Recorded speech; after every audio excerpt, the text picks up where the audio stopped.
الفل حبايبي، ازيكم عاملين ايه؟ النهارده طبعا جمعه، فجمعه مباركه عليكم كده وعلينا وعلى الناس جميعا يا رب. فاول حاجه طبعا لما نقوم من النوم الصبح كده يكون عندنا نشاط وحيويه، وطبعا ده اول فيديو هصوره لكم. فاول حاجه يوم الجمعه وكل يوم هنفتح القرآن. نعملها الصبح كده ان احنا نفتح الشقه ونفتح الشبابيك وتشوفوا الشمس والهواء. وطبعا هنا قدامنا في زرع يعني شكله حلو قوي الصبح. فالصبح المنظر هنا بيبقى جميل قوي. فطبعا محدش يقفل الشقه قوي عشان خاطر برضو ايه الشمس والطاقه بتدخل جوه الشقه، فبتدي الناس يعني بتدي لاهلها طاقه اكتر وسعاده اكتر. فطبعا دي البلكونه الصبح تشوفوا فيها الدنيا كلها. وطبعا الروتين لسه هنعمله دلوقتي واحده واحده. حبايبي البنات النهارده نايمين، فكنا هنعمل الفطار بس انا قلت لا عشان اعمله سخن، فلما يقوموا هنعمله مع بعض. فدلوقتي هنعمل الصالون بقى مع بعض. دلوقتي احنا كنا عاملين الصالون ده في القناه اللي احنا فاتحينها التانية اللي هي قناه يوميات عائله خلود، فهسيب لكم اللينك في صندوق الوصف. يلا بينا بقى حبايبي مع بعض كده نروق ونشوف هنعمل ايه مع بعض. دلوقتي بقى حبايبي احنا كنا منضفينه وجايبين المكنسه الكهرباء وعملنا كل الجوانب بتاعته، مخليناش فيه اي حاجه يعني قريب لسه من كام يوم. فدلوقتي هننفضه وبعد كده هنلبسه في تلبيسه احنا عاملينها له، يعني هتشوفوها بعد ما نلبسها وننضفها. فهنشيل بقى الدباديب والحاجه دي كلها اللي عليه، وهنضفه بقى ايه تنظيفه حلوه عشان لو عليه اي تراب ولا اي حاجه. فتمسكي بقى ايه ماشي كده وتفضيه جامد عشان لو عليه اي تراب ولا اي حاجه يبقى بالمره.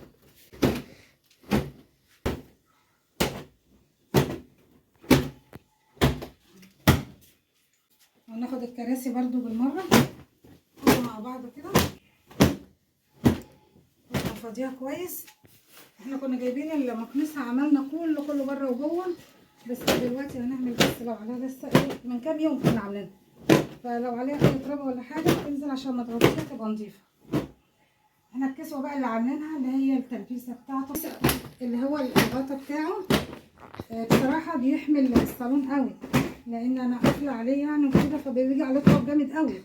فالتلبيسه اللي بتاعته مخيطينها وعاملينها هفرجكم عليها دلوقتي. والكراسي دي بقيه الكراسي هنعملها برده مع بعض هنا لو عليها تراب ولا اي حاجه. طول ما انت محافظه على الحاجه من تراب من اي حاجه محدش يوقع عليه حاجه بتبقى الحاجه معاكم نضيفه يعني. هنمسك بقى ايه لو حاجه عيل وماشيه معانا كده ونلبسها عشان الخشب ده تمسحيه كويس، عشان لما تغطيه بالغطا ما يبقاش فيه اي تراب يأثر عليه او يبوظ القماش، لان التراب انتوا عارفين اوحش حاجه على القماش بتاع الصالونات والحاجات دي. احنا منفضين القماش بس هنمسح الخشب. الخشب ده ساعات الحاجات دي بيدخل فيها التراب ما بيطلعش، فاحنا هنمسكه كده واحده واحده من بره ومن جوه كده عشان ما يبقاش فيه اي تراب تأثر عليه. والكنبه برده بتاعته هنمسح بيها الخشب ده برده كده. التراب بقى بيخش في الحتت دي كده، هتيجي تغطيه هيبقى التراب جوه ممكن يجي على القماش يقعد ياكل فيه. فطبعا اهم حاجه ميبقاش عليه تراب عشان لما تغطيه تسيبيه يبقى نضيف. وهنا برده الكراسي دي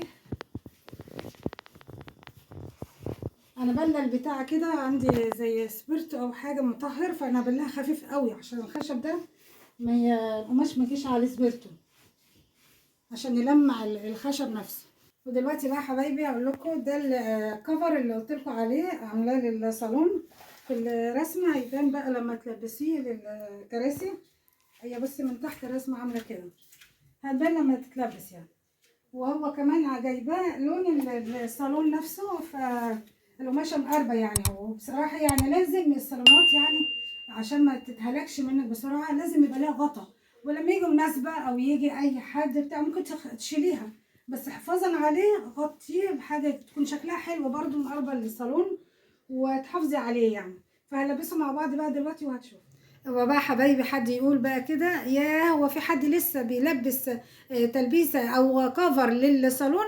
صدقوني والله الطريقه دي جميله جدا، يعني اي حد هيجي وتيجي تشيل الغطا بتاعه او الكفر هتلاقيه زي الفل. وهنا برضو دي ليها وشين، ادي الوش ده والوش اللي هو اللي جوه اللي هو الوش بتاعه اللي بره. فهنا ايه هنقلبها على وشها اهي كده، وهلبس الكرسي بقى التاني هيبقى ده كده رسمته من بره. فهنروح بقى على الكرسي التاني نلبسه. وده طبعا اول زي ما قلت لكم في اول الفيديو، ده اول فيديو ليا في القناه. وطبعا او بدات قلت ابدا بيه يعني اللي هو روتين يوم الجمعه. فطبعا حبيت احفزكم يعني مثلا ان اديكم طاقه وكده. لو في اي برضو تعليق عندكم وعايزين تقولوه برضو ابعتولي وانا يعني هعمله. وهنا طبعا هنلبس الكنبه. طبعا احنا قلنا برضو ايه دي لها وشين، دي ممكن تتعمل على الوشين. فهنا برضو ايه الوش ده هلبس معاكم بقى الكنبه هنا كده قدام شويه. انا طبعا احب اعرفكم بنفسي، انا ام خلود، وانا طبعا لسه فاتحه القناه دي جديد زي ما قلت لكم. وده اول فيديو صورته اللي هو عن روتين. فانا في القناه دي هقدم روتينات وهقدم طبخ وهقدم نصايح. فبرضه يعني ممكن تشيروا عليا في التعليقات لو حد مثلا حابب عايز اي مثلا طبخه او طريقه حاجه معينه او اصور حاجه معينه، برضه قولوا لي في الكومنتات وانا هرد عليكم. دلوقتي بقى حبايبي احنا دلوقتي جبنا الصالون ولبسناه ونفضنا الكفر بتاعه ولبسناه، وهنرتبه بقى من الاخر. وهبص الرسمه بتاعته من تحت شكلها ايه، كانه يعني متفصل عليه كانه شبه الصالون بالظبط. هبص الرسمه من تحت شكله حلو قوي اللي هي دي. ودلوقتي بقى حبايبي احنا غطيناه كده كله، فهنجيب الخداديات هنا ونحطها بالشكل ده كده، كانه مش الغطاء مش هيبان انه غطا، يبان كانه هو يعني قماش الصالون. وهنا برضو ده هنحطه كده، ودي الخدادية هنا اهي كده ماشي. وهنحط الخدادية دي برضو هنا اهي كده. ودول ده طبعا كل واحد هنحطه على كرسي شكل كده. وهنحط ده هنا مثلا خليه كده ماشي. وده يعني كل كرسي كده تحطي عليه دبدوب. دلوقتي بقى حبايبي احنا لبسنا الصالون وحطينا الخداديات وحطينا الدباديب. هنمسح بقى الترابيزات كده ونحط مفارش عليها وتخلي الصالون جاهز يعني ايه اي ضيف اي استقبال اي حد يقعد يبقى نضيف وكويس ومفيهوش اي حاجه. هنحط بقى المفارش كده بالمنظر ده. النهارده طبعا الجمعه حبايبي ما تنسوش الصلاه على النبي. فصلوا على النبي، اللهم صل وسلم على سيدنا محمد وعلى اله وصحبه اجمعين. غير ان النهارده الجمعه فطبعا سوره الكهف ما تتنساش يوم الجمعه. فسوره الكهف اي انسان بيقراها يوم الجمعه بتحافظ عليه من الجمعة للجمعة. فحتى أبنائكم خلوهم يقروا سورة الكهف، يعني حتى هما ماشيين هنا ولا هنا ولا هنا يعني ربنا بيحافظ عليهم، بتنور الطريق للبني آدم من جمعة للجمعة. فربنا كده يحسن أعمالكم وأعمالنا كده يا رب. فهنا حطينا خلاص المفارش على البتاع في الترابيزة. ممكن تحطوا بقى على الكراسي كده مع بعض، كل خداديتين مع بعض. هي في مفارش منها هنا بس أنا جبت كام واحد منظر كده عشان ما يبقاش كتير. هنمسح بقى الترابيزه من التراب تخليها جاهزه، يعني اي ضيف اي حد اي بتاع يقعد تبقى جاهزه. وهنا التلفزيون ده يتمسح، وتحت برضو التحف والحاجات دي. التراب عندنا هنا مش هقول حاجه فظيعه، التراب يعني اذا فتحت الشباك ده احنا قرب البحر، فالتراب هنا الهواء بيخلي يعني انا منضفاه النهارده بكره تلاقي مليانه تراب. فعلى طول ايدك في الشقه وفي البيت كده. ولو في كسل في اي خمول اي بتدي لنفسك طاقه، يعني ممكن اي حاجه تتفرجي عليها بتديكي طاقه اتفرجي عليها شوفيها استعيني بالله. بعد ما تخلصي ايدك على طول في الشقه تبقى نظيفه. هنا مش هتخلي اي حاجه فيها تراب، تمسحي كل اول باول كده بقى حبايبي. يبقى احنا عملنا الصالون مع بعض، نضفناه وفرشناه وعشان ما يبقاش عليه تراب لما تيجي تغطيه. والغطا ده مهم لما يجيلك اي مناسبه واي حد شيليه مش اشكال، بس هتحافظي عليه وهيبقى شكله برده حلو. وانا عاملاه مقارب الصالون فشكله كانه قماش الصالون. فكده خلصناه، هنشوف بقى مع بعض بقيه الروتين. بقى حبايبي في صحنين كده هناخدهم مع بعض نصبنهم ونغسلهم. بس واحنا بنصبن بقى مع بعض طبعا اهم حاجه النهارده قلنا الجمعه، فان شاء الله جمعه مباركه عليكم وعلينا وعلى الناس جميعا كده يا رب ماشي. فاهم حاجه الابناء الابن او البنت دي اهم حاجه لازم تعوديها على الصلاه. يعني الصلاه يعني مش هينجح في حياته الا بالصلاه، مش هيعمل اي حاجه في حياته بيجي يدعي او يعمل اي حاجه الا بالصلاه. يعني الصلاه دي اهم حاجه ركن من الاركان طبعا الاسلام انتوا عارفين. فالنصيحه مش احنا مش بندي يعني نصيحه، احنا كلنا بننصح بعض. يعني لو في حاجه في التعليقات برضه قولها لي وانا اعملها. لو في حاجه يعني كلنا ايه مع بعض، يعني مفيش فرق. الصلاه الانسان لما تعودي ابنك من صغره على الصلاه هيطلع، وهو ما يكبر هيطلع واخد عليها، فحاجه مش هيسيبها، فمش هتخاف عليه. يعني حتى لو مع اصحابه هيخاف ربنا. طبعا اهم حاجه لو في ايده اي حاجه هيسيب كل حاجه ويروح يصلي. دلوقتي يا حبايبي احنا عملنا مع بعض بقى، غسلنا الصحون. دلوقتي بقى نحضر الفطار مع بعض، فهنشوفوا بقى هنعمل ايه. ودلوقتي بقى يا حبايبي احنا بنجيب العيش نحطه في الفريزر. وبيقولوا صحي ان كنتوا تحطوه في الفريزر وتطلعوه وتسخنوه، فاحنا بنسخنه بقى ايه مش على النار مباشره عشان غلط. فاحنا بنجيب نرصه بقى في الصاج بتاع الفرن، نرصهم وبعد كده بنولع عليهم الفرن بيتدفوا يعني كده يفكوا، فتحس ان هما لسه جايين كانهم طازه. هنحطه في الفرن بقى، نولع الفرن بقى ايه، رصيناهم مع بعض وهنحطهم في قلب الفرن هيتدفوا بالكفايه، تحس ان هما لسه جايين. دلوقتي بقى حبايبي احنا ايه هنعمل الفلافل مع بعض. فجبت الطاسه اهي وهنحطها على النار. دي بقى العجينه اللي احنا بنعملها على ايدينا وبحطها في الفريزر، عشان من بره طبعا الزيت انتوا عارفين بيبقى مش مضمون يعني، فالواحد بيخاف منه.